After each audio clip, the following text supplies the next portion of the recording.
నల్గొండ జిల్లా మిర్యాలగూడలో గంజాయి అక్రమదారులను పోలీసులు అదుపులోనికి తీసుకున్నారు. 9 మంది నిందితులను అదుపులోనికి తీసుకుని వారి వద్ద నుండి 26,000 రూపాయల విలువ చేసి 1.95 గ్రాముల గంజాయిను స్వాధీనం చేసుకున్నారు.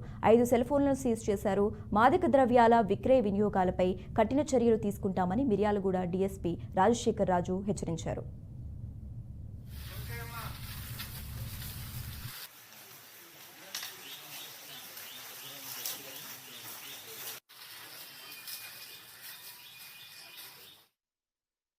నల్గొండ జిల్లా ఎస్పీ గారి ఆదేశాల మేరకు ఈ మిర్యాలగూడ డివిజన్ లో గాంజాయి నిర్మూలన, ట్రాన్స్పోర్టేషన్, సేలు ఇవన్నిటి కూడా ఒక స్పెషల్ డ్రైవ్ నిర్వహించడం జరుగుతా ఉంది గత నెల రోజులుగా. దీంట్లో భాగంగా నిన్న మధ్యాహ్నం మిర్యాలగూడ రైల్వే స్టేషన్ ఏరియాలో Miryalaguda rural CI Veerababu, SI Naresh, Vadapalli SI Ravi, Miryalaguda rural ASI Yadagiri వీళ్ళకి అందినటువంటి నమ్మకమైన సమాచారం ప్రకారము ఒక 9 మందిని అదుపులోకి తీసుకోవడం జరిగింది. ఈ 9 మందిలో 2 మాచర్లకి సంబంధించినటువంటి గాంజాయి సప్లయర్స్, మిగతా 7 మిర్యాలగూడ ఏరియాలో ఉన్నటువంటి పెడ్లర్స్, అంటే మాచర్లలో వెళ్లి వాళ్ళ దగ్గర గాంజాయి తీసుకొచ్చి ఇక్కడ యువతకి అమ్మి సొమ్ము చేసుకుంటున్నారు. వీళ్ళని నిన్న సాయంత్రం అరెస్ట్ చేయడం జరిగింది. ఈ రోజు